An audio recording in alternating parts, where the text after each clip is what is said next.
एक बार देवराज इंद्र देवगुरु बृहस्पति के साथ भगवान शिव का दर्शन करने कैलाश गए। महादेव ने दोनों की परीक्षा लेनी चाहिए, इसलिए रूप बदलकर अवधूत बन गए। उनके शरीर पर कोई वस्त्र न था। उनका शरीर जलती हुई अग्नि के समान धधक रहा था और अत्यंत भयंकर नजर आते थे। अवधूत दोनों के रास्ते में खड़े हो गए। इंद्र ने एक विचित्र पुरुष को रास्ते में खड़े देखा तो चौंके। इंद्र को देवराज होने का गर्व घेरने लगा। उन्होंने उस भयंकर पुरुष से पूछा, तुम कौन हो? भगवान शिव अभी कैलाश पर विराज रहे हैं या कहीं भ्रमण पर हैं? मैं उनके दर्शन के लिए आया हूँ। इंद्र ने कई प्रश्न किए, लेकिन वह पुरुष योगियों के समान मौन ही रहे। इंद्र को लगा कि एक साधारण प्राणी उनका अपमान कर रहा है। उनके मन में देवराज होने का अहंकार उपजा, जो क्रोध में बदल गया। इंद्र ने कहा, मेरे बार बार अनुरोध पर भी तू कुछ नहीं बोलकर मेरा अपमान कर रहा है। मैं तुझे अभी दंड देता हूँ। ऐसा कहकर इंद्र ने वज्र उठा लिया। भगवान शिव ने वज्र को उसी समय स्तंभित यानी जड़ कर दिया। इंद्र की बाह अकड़ गई। भगवान अवधूत क्रोध से लाल हो गए। बृहस्पति उनके चेहरे पर आई क्रोध की ज्वाला को देखकर समझ गए कि ऐसा प्रचंड स्वरूप महादेव के अतिरिक्त किसी का नहीं हो सकता। बृहस्पति शिवस्तुति गाने लगे।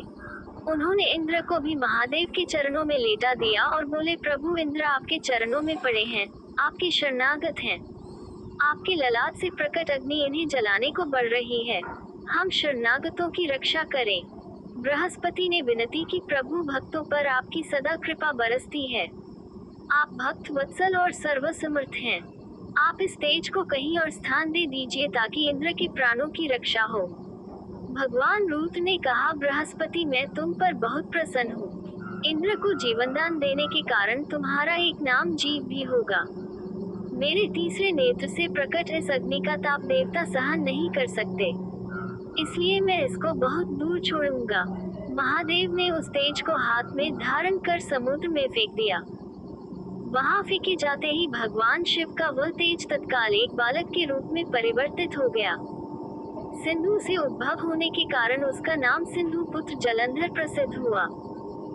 जलंधर जिसका नाम शंखचूड़ भी हुआ, शिव के तेज से उत्पन्न हुआ था, इस कारण परम शक्तियों से संपन्न था। वह देवों से भी ज्यादा शक्तिवान था। वह उस तेज से पैदा हुआ था जो इंद्र को समाप्त करने वाला था, इसलिए असुरों ने उसे अपना राज बनाया। अवधूत रूप में ये लीला करने के बाद महादेव अंतर्धान हो गए। इंद्र के गर्भ का भंजन भी हुआ, भगवान के दर्शन भी हो गए। तुलसी से जुड़ी एक कथा बहुत प्रचलित है। श्रीमद् देवी भागवत पुराण में इनके अवतरण की दिव्य लीला कथा भी बनाई गई है। एक बार शिव ने अपने तेज को समुद्र में फेंक दिया था। उससे एक महातेजस्वी बालक ने जन्म लिया।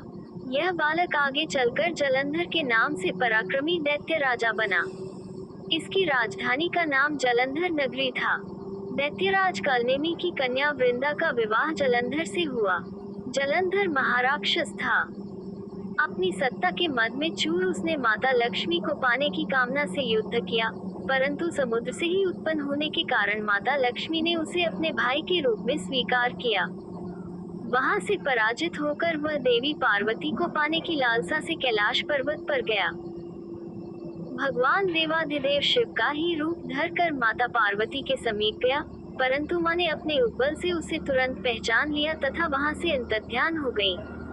देवी पार्वती ने क्रुद्ध होकर सारा वृतांत भगवान विष्णु को सुनाया। जलंधर की पत्नी वृंदा अत्यंत पतिव्रता स्त्री थी।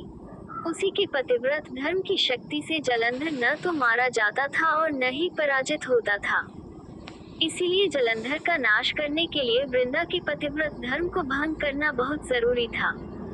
इसी कारण भगवान विष्णु ऋषि का वेश धारण कर वन में जा पहुँचे, जहाँ वृंदा अकेली भ्रमण कर रही थी। भगवान के साथ दो मायावी राक्षस भी थे, जिन्हें देखकर वृंदा भयभीत हो गई। ऋषि ने वृंदा के सामने पल में दोनों को भस्म कर दिया। उनकी शक्ति देखकर वृंदा ने कैलाश पर्वत पर महादेव के साथ युद्ध कर रहे अपने पति जलंधर के बारे में पूछा। ऋषि ने अपने माया जाल से दो वानर प्रकट किए। एक वानर के हाथ में जलंधर का सिर था तथा दूसरे के हाथ में धड़। अपने पति की ये दशा देखकर वृंदा मूर्छित होकर गिर पड़ी। होश में आने पर उन्होंने ऋषि रूपी भगवान से विनती की कि वो उसके पति को जीवित करे। भगवान ने अपनी माया से पुनः जलंधर का सिर धड़ से जोड़ दिया, परंतु स्वयं भी वह उसी शरीर में प्रवेश कर गए। वृंदा को इस छल का जरा आभास न हुआ।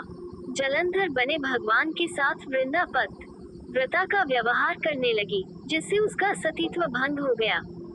ऐसा होते ही वृंदा का पति जलंधर युद्ध में हार गया। इस सारी लीला का जब वृंदा को पता चला, तो उसने क्रुद्ध होकर भगवान विष्णु को शिला होने का श्राप दे दिया तथा स्वयं सती हो गई। जहाँ वृंदा भस्म हुई, वहाँ तुलसी का पौधा उगा। भगवान विष्णु ने वृंदा से कहा, हे वृंदा, तुम अपने सतीत्व के कारण मुझे लक्ष्मी से भी अधिक प्रिय हो गई हो। अब तुम तुलसी के रूप में सदा मेरे साथ रहोगी। जो मनुष्य भी मेरे शालिग्राम रूप के साथ तुलसी का विवाह करेगा, उसे इस लोक और परलोक में विपुल यश प्राप्त होगा। जिस घर में तुलसी होती है, वहाँ यम के दूत भी असमय नहीं जा सकते। गंगा व नर्मदा के जल में स्नान तथा तुलसी का पूजन बराबर माना जाता है। चाहे मनुष्य कितना भी पापी क्यों न हो, मृत्यु के समय जिसके प्राण मंजरी रहित तुलसी और गंगा जल मुख में रखकर निकल जाते हैं, वह पापों से मुक्त होकर वैकुंठ धाम को प्राप्त होता है।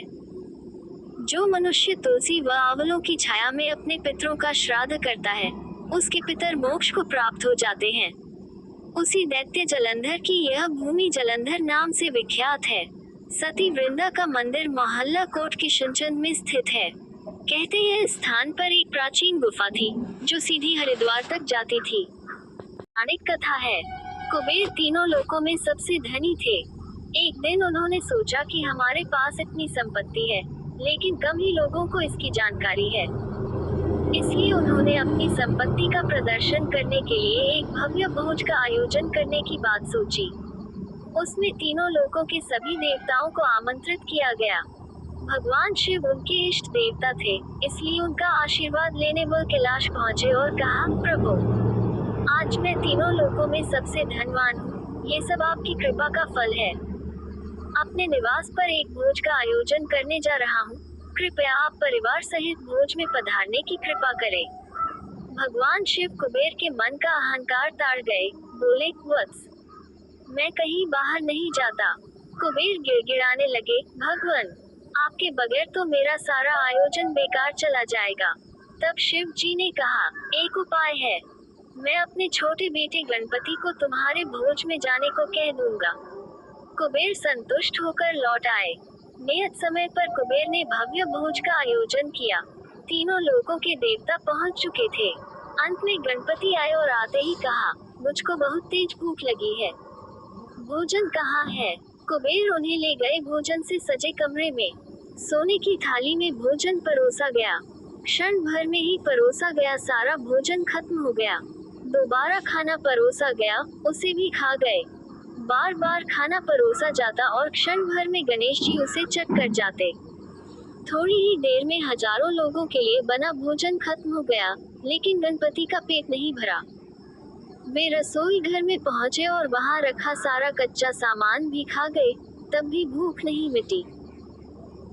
जब सब कुछ खत्म हो गया तो गणपति ने कुबेर से कहा, जब तुम्हारे पास मुझे खिलाने के लिए कुछ था ही नहीं तो तुमने मुझे न्योता क्यों दिया था? कुबेर का अहंकार चूर चूर हो गया।